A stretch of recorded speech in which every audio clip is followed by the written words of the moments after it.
Hi, I'm Naomi, and welcome to day 125 of our 365-day Bible reading plan. Today's reading is titled, The Queen Decides to Help.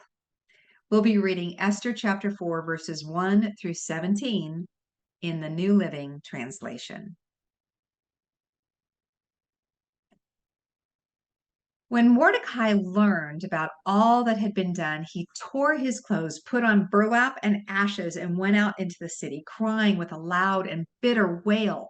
He went as far as the gate of the palace, for no one was allowed to enter the palace gate while wearing clothes of mourning. And as news of the king's decree reached all the provinces, there was great mourning among the Jews. They fasted, wept, and wailed, and many people lay in burlap and ashes. When Queen Esther's maids and eunuchs came and told her about Mordecai, she was deeply distressed. She sent clothing to him to replace the burlap, but he refused it. Then Esther sent for Hathach, one of the king's eunuchs who had been appointed as her attendant. She ordered him to go to Mordecai and find out what was troubling him and why he was in mourning. So Hathach went out to Mordecai in the square in front of the palace gate. Mordecai told him the whole story, including the exact amount of money Haman had promised to pay into the royal treasury for the destruction of the Jews. Mordecai gave Hathach a copy of the decree issued in Susa that called for the death of all Jews. He asked Hathach to show it to Esther and explain the situation to her.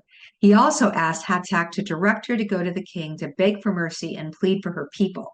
So Hathach returned to Esther with Mordecai's message.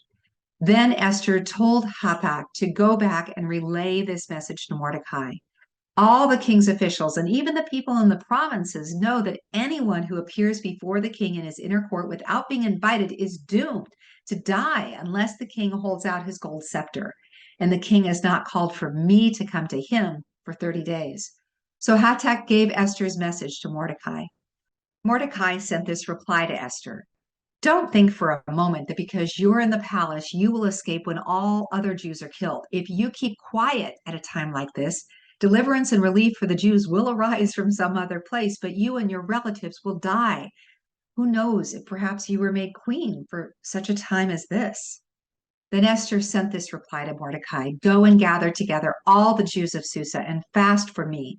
Do not eat or drink for 3 days, night or day. My maids and I will do the same. And then, though it is against the law, I will go in to see the king. If I must die, I must die. So Mordecai went away and did everything as Esther had ordered him. Thanks for joining us for today's reading. And remember, everyone has a seat at Jesus' table.